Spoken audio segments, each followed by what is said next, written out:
Senior national correspondent Rich Edson at the White House for us this morning. Hey, Rich. Hey, good morning, Kevin. Well, the president's picking up right on that. He's lauding the crime crackdown here in Washington, D.C., is threatening to send it to Chicago and other places. He just posted, quote, "Wow, Mayor Muriel Bowser of D.C. has become very popular because she's worked with me and my great people in bringing crime down to virtually nothing in D.C. Her statements and actions were positive instead of others like Pritzker, Westmore, Newsom, and the 5% approval-rated mayor of Chicago, who spend all their time trying to justify violent crime." The president's police surge in the nation's capital is just into its fourth week. D.C. Mayor Muriel Bowser says even she appreciates the federal assistance, though she says she does oppose the increase in ICE and National Guard presence. The D.C. government reports a 44% drop in violent crime during the federal surge compared to the same stretch last year. The president highlighted reports of several murders in Chicago last week and says he'll surge federal law enforcement next to Chicago if Illinois Governor J.B. Pritzker fails to get crime under control there. Pritzker says he'd welcome more federal police like the FBI or ATF, but not the National Guard. And he says the president is obsessed with Democratic cities. Chicago apparently is living rent-free in his head, even though on other days he'll talk about Baltimore, he'll talk about New York. Notice he never talks about where the most violent crime is occurring, which is in red states. Illinois is not even in the bottom half of states in terms of violent crime. Now, Republicans have countered that many of those cities in red states are run by Democrats. Kevin, back to you. Rich Edson for us on the North Lawn. Rich, thank you. Let's bring in now Congressman Buddy Carter, Republican of Georgia, who joins me now. Thank you so much for coming on to talk to us on this Labor Day. Thank you. Thank you.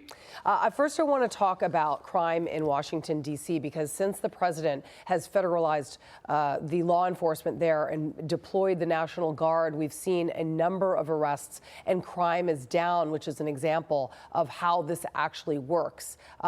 First of all, let me ask you, what do you believe about the president's plans to federalize these cities?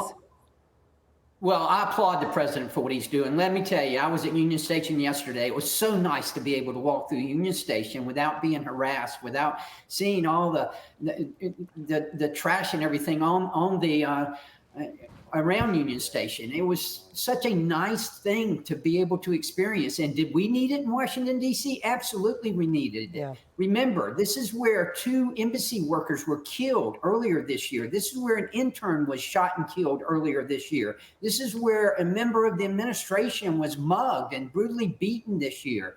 And now the president has gone out and he's cleaned up these streets. And thank goodness he's done that in our nation's capital, which, by the way, has the 4th highest homicide rate in the country before he started this. Yeah, absolutely. Chicago is the number 1. I want to go to D.C. crime crackdown. I want to show the numbers just to give you an idea in number form how many arrests we're talking about here. 1,369 total arrests, 12 known gang members arrested, 140 firearms seized, 50 homeless encampments cleared. That is an incredible number. Now, if you look at those numbers, now let's switch over to Chicago.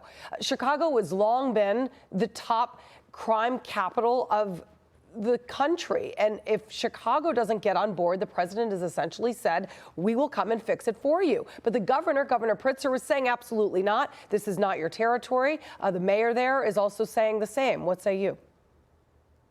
What a joke. I mean, this is a result of ineffective and weak Democratic leadership. It's a result of defund the police. Look, Willie Sutton was a bank robber, and they asked him, why do you rob banks? Because that's where they keep the money. Why are we choosing these Democratic cities? Because that's where the problem is. That's where you're having the crime. That's why you're choosing those cities. They want to say, oh, no, you're just picking on Democrats. No, we're not picking on Democrats.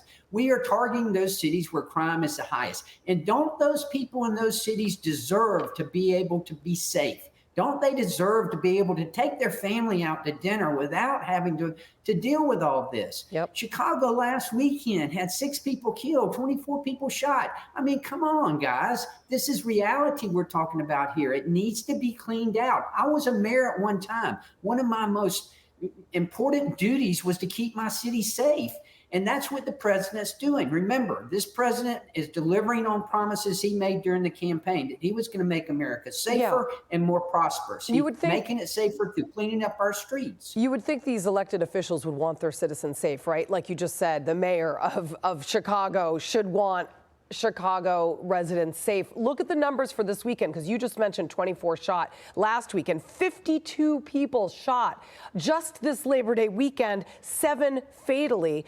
Here's Chicago Mayor Brandon Johnson, who abruptly ended a news conference when pressed on the effectiveness of the executive order against federal agents. Watch this. How effective do you think this order is going to be? Because these are federal agents we're talking about. They're taking orders from the federal government, not from the city of Chicago. Yeah, and I don't take orders from the federal government. Thank you all very much.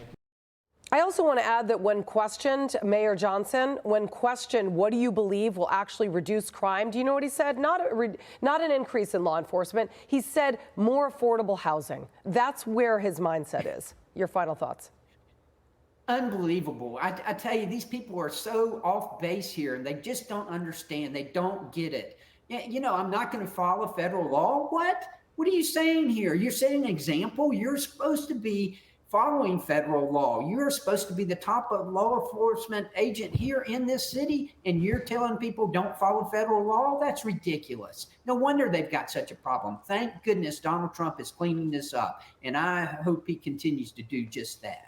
And no wonder why people continue to break the law, because they've got politicians telling them to do so, essentially. Thank you so much for talking to us. We appreciate it. Thank you. I'm Steve Ducey. I'm Brian Kilmeade. And I'm Ainsley Earhart. And click here to subscribe to the Fox News YouTube page to catch our hottest interviews and most compelling analysis.